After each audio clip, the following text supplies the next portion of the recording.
नमस्कार, मैं हूं प्रवीण दुबे। एमपी में सत्ता पलट की पटकथा और उसकी पहली पंक्ति जिन अतिथि शिक्षकों के धरने के दौरान लिखी गई थी, सत्ता बदल जाने के बाद भी उन शिक्षकों का कुछ नहीं बदला। याद कीजिए, सिंधिया ने उनके साथ सड़क पर आ जाने का दम दिखाया था।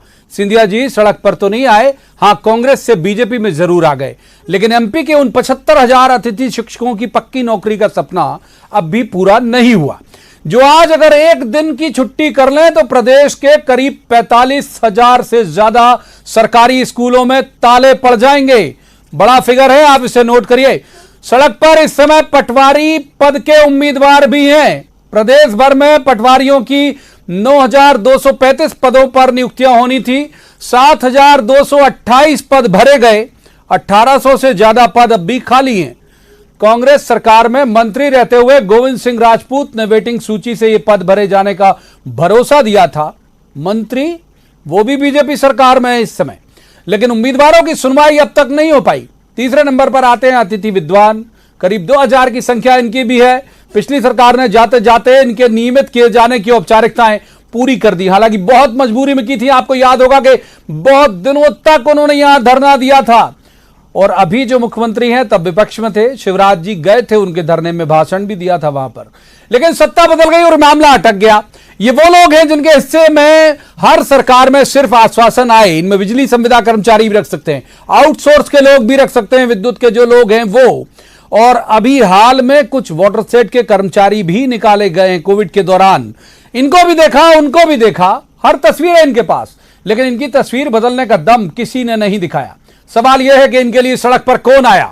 अब तो धरने प्रदर्शनों पर भी रोक लगी है। ऐसे में कैसे और कब होगी इनकी सुनवाई?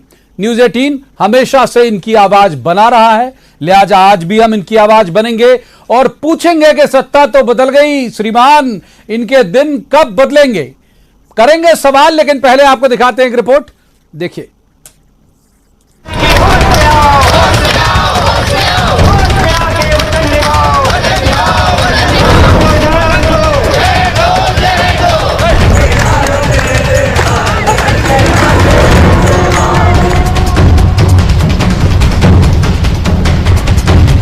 मैं जनसेवक हूँ।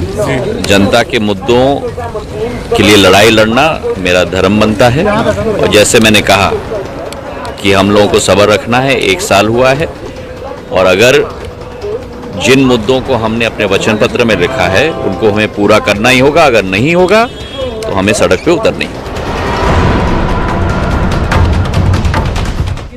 तो उधर जाएं। सिंधिया के निशाने पर कमलनाथ थे, लेकिन मुद्दा तब भी इन अतिथि शिक्षकों का ही था। सिंधिया अतिथि शिक्षकों के साथ सड़क पर नहीं आए, लेकिन कांग्रेस सत्ता की कुर्सी से सड़क पर आ गई।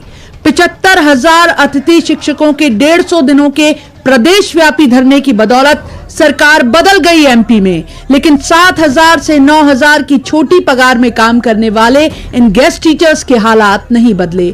सिंधिया फिर सत्ता में हैं, अतिथि शिक्षक फिर उम्मीद लगाए हैं। सिंधिया जी सुनवाई करेंगे क्या? इस बार तो सड़क पर आने का दम भी नहीं दिखाना उन्हें। आप जब से मुख्यमंत्री बने हो, जब से उनकी उम्मीदें और अधिक बढ़ गई है, क्योंकि आप भांजों के मामा हैं, इसलिए आपसे अनुरोध है कि जल्द से जल्द पात्रता परीक्षा लेकर उनको नियमित करें। पूरे प्रदेश में पटवारियों के 1,800 पद खाली हैं। वेटिंग लिस्ट में जो उम्मीदवार हैं उनकी संख्या 1,000 के लगभग। पिछली सरकार में जब राजस्व मंत्री थे गोविंद सिंह राजपूत, तब उन्होंने भरोसा दिलाया था कि खाली पद वेटिंग लिस्ट वाले उम्मीदवारों से ही भरे जाएंगे। अब तक उसका इंतजार कर रहे हैं ये लोग। गोविंद सिंह इस सरकार का भी अहम हिस्सा हैं। मंत्री जी, इन उम्मीदवारों की प्रतीक्षा कब खत्म होगी? 1200 से 50 से अधिक पद विभाग के पास अभी भी खाली हैं, और वेटिंग वाले अभ्यर्थी बाहर ही बैठे हुए हैं, और मेरिट वाले अभ्यर्थी मनपसंद जिला लेते रहे। यह प्रक्रिया संशय के घेरे में है पूर्णतः। तीसरे नंबर पर आते हैं अतिथि विद्वान। 2,000 के लगभग हैं पूरे प्रदेश में। इनका मामला तो स्टेशन के पहले आउटर में खड़ी ट्रेन जैसा है।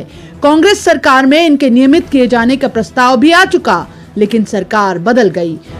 विपक्ष में रहते इनकी आवाज बनते रहे शिवराज, क्या अब इनके हक में आदेश निकालेंगे? आज वर्तमान में जब बीजेपी की सरकार आ गई है, माननीय शिवराज सिंह चौहान से मैं निवेदन करता हूं कि हमारे जो फॉलन आउट विद्वान हैं उनको तुरंत व्यवस्था में अंदर लिया जाए।